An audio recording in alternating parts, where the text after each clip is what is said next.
Hi friends, ഇന്നത്തെ എൻ്റെ വീഡിയോയിലേക്ക് എല്ലാവർക്കും സ്വാഗതം. ഇന്ന് ഇടിച്ചക്ക കൊണ്ട് ഒരു കട്ട്ലറ്റാണ് ഉണ്ടാക്കാൻ പോകുന്നത്. വളരെ എളുപ്പത്തിൽ തയ്യാറാക്കാനും പറ്റും, നല്ല ടേസ്റ്റിയാണ് ഇത് കഴിക്കാനും. ചിക്കൻ കട്ട്ലറ്റൊക്കെ ഇതിൻ്റെ പുറകിലേ വരൂ, അത്രയ്ക്ക് ടേസ്റ്റാണ് ഇത് കഴിക്കാൻ. ഈ ഇടിച്ചക്കയുടെ ഒരു പകുതി മതി നമുക്ക് ഇത് തയ്യാറാക്കാൻ. കത്തിയിലും കയ്യിലുമൊക്കെ നല്ലപോലെ എണ്ണ തടവി ഇവനെ നമുക്ക് തോലൊക്കെ കളഞ്ഞ് കുട്ടപ്പനാക്കി എടുക്കാം. ഈ ഇടിച്ചക്ക കൊണ്ട് തോരൻ വച്ചതൊന്നും കുട്ടികൾക്കൊക്കെ കഴിക്കാൻ അത്ര ഇഷ്ടമുണ്ടാകില്ല. അപ്പം ഇതുപോലെ രുചികരമായ കട്ട്ലറ്റൊക്കെ ഉണ്ടാക്കി കൊടുത്താൽ അവർ നല്ലപോലെ കഴിച്ചോളും. ചക്കയുടെ ഗുണവും കിട്ടും. അപ്പം ഇതെല്ലാം തോൽ കളഞ്ഞ് ചെറിയ കഷ്ണങ്ങളാക്കി മുറിച്ചിട്ട് കഴുകി വയ്ക്കാം.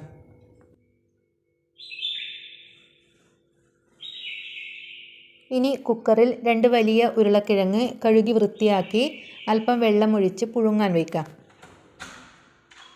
വേവിച്ച ഉരുളക്കിഴങ്ങ് പാത്രത്തിലേക്ക് മാറ്റിയ ശേഷം കുക്കറിൽ ചക്കയിട്ട് കുറച്ച് വെള്ളവും ഉപ്പും മഞ്ഞളും കൂടി ചേർത്ത് വേവാൻ വയ്ക്കാം. ചക്ക വേവുന്ന സമയം കൊണ്ട് ഒരു വലിയ സവാള, 4 പച്ചമുളക്, ഒരു 5 അല്ലി വെളുത്തുള്ളി, ഒരു കഷ്ണം ഇഞ്ചി എന്നിവ ചെറുതായി അരിഞ്ഞു വയ്ക്കുക. കുറച്ച് കറിവേപ്പിലയും എടുത്തു വയ്ക്കുക. പിന്നെ മിക്സിയുടെ ജാറിൽ ഒരു 7 സ്ലൈസ് ബ്രെഡ് മുറിച്ചിട്ട് പൊടിച്ചെടുക്കുക. ഇതിലേക്ക് ഒരു 1/2 ടീസ്പൂൺ ഗരം മസാലപ്പൊടിയും കൂടി ചേർത്ത് ഒന്നുകൂടി പൊടിച്ചെടുക്കുക.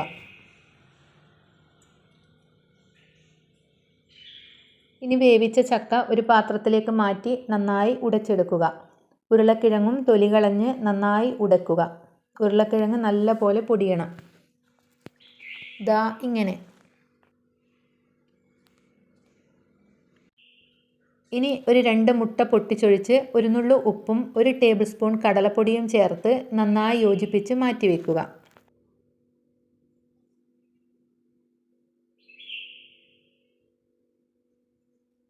ഇനി ഒരു പാൻ അടുപ്പിൽ വെച്ച് 3 ടേബിൾ സ്പൂൺ വെളിച്ചെണ്ണ ഒഴിച്ച് അരിഞ്ഞു വെച്ച ഉള്ളിയും പച്ചമുളകും കറിവേപ്പിലയും ഇഞ്ചിയും വെളുത്തുള്ളിയും ഒക്കെ ഇട്ട് നന്നായി വഴറ്റുക. ആവശ്യത്തിന് ഉപ്പും ചേർത്ത് കൊടുക്കുക.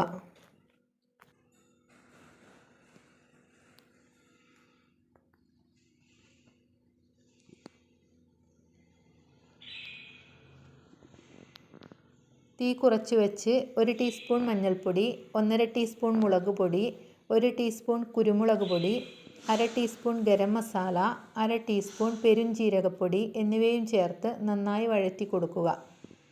ഇതിലേക്ക് വേവിച്ചുടച്ച ഉരുളക്കിഴങ്ങും ചക്കയും ചേർത്ത് നന്നായി യോജിപ്പിച്ച് മാറ്റിവെക്കുക. കുറച്ച് ചൂടാറിയ ശേഷം ചെറിയ ഉരുളകളാക്കി കയ്യിൽ വെച്ച് ഷേപ്പ് ചെയ്തെടുക്കുക. ഇനി ഇത് തയ്യാറാക്കി വെച്ച മുട്ടയിൽ മുക്കിയ ശേഷം റൊട്ടിപ്പൊടിയിൽ മുക്കി എണ്ണയിലിട്ട് വറുത്തു കോരുക.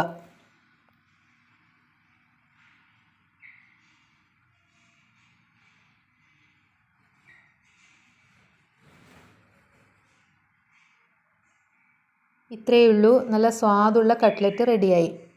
ശരിക്കും ചിക്കൻ കട്ട്ലറ്റ് പോലെ തന്നെ ഉണ്ടാകും. എല്ലാവരും ട്രൈ ചെയ്ത് നോക്കണേ. മറ്റൊരു വീഡിയോയുമായി ഉടനെ വരാം.